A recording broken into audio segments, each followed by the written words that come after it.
আমি আপনার আজকাল যাবো আমাদের পাশের গ্রাম ঐতিহ্যবাহী বলাকোট বাজারে। এই যে জায়গাটা দেখতে পারতেছেন, এইখান থেকে উ জায়গাটা পর্যন্ত আছে না, আমার একটা জন লাগবো, কারণ এদিক দিয়ে গাড়ি চলাচল নাই। আচ্ছা, আমি আই পড়ছি গ্রামের ভিতরে। অন্য দিক দিয়েও রাস্তা ছিল, এই দিক দিয়ে ঢুকলাম তাড়াতাড়ি হইব, যেটার আপনি বাংলা ভাষা শর্টকাটে কর কি।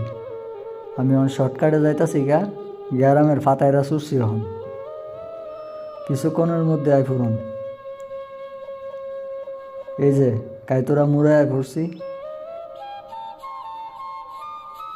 বলাকোটের দিকে ফোর দিলাম। এই যে রাস্তাটা দেখতেছেন আপনারা, এই রাস্তার সম্পর্কে আমি কিছু কই। এটা আপনার কাছে একটা সাধারণ রাস্তা মনে হইল, এটা আমরা কাহেতোরা গ্রামবাসী এবং বলাকোট গ্রামবাসী যারা আছে, উভয় গ্রামবাসীর জন্য এটা একটা অসাধারণ রাস্তা। কারণ গত কয়েক বছর হয়েছে এই রাস্তাটা হয়েছে, এর আগে আপনার রাস্তা এমন সমান বা ফ্রিজ করা ছিল না। রাস্তা ছিল মাটির রাস্তা এবং যোগাযোগ ব্যবস্থা আপনার এতটাই খারাপ ছিল যে গাড়ি দিয়া যাতায়াত করা একবারও অসম্ভব। আমি আপনার এখন বলাকোট গ্রাম সম্পর্কে কিছু কই।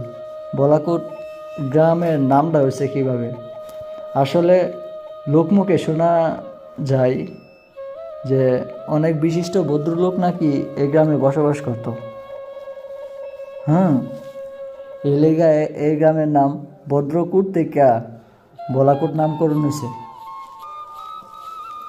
এই বলাকোট গ্রামের আয়তন হইল আপনার আর প্রায় 30.91 বর্গ কিলোমিটার। আর এই গ্রামের জনসংখ্যা হয়েছে আদমশুমারি অনুযায়ী প্রায় 28,114 জন। বেশি সময় নাই, আর 6 থেকে 7 মিনিট লাগবো বলাকোট বাজারে যামুগা।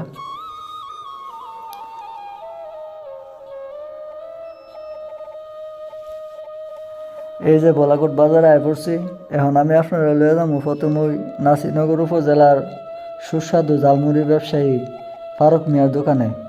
এই হলো আমাদের ফারুক মিয়া।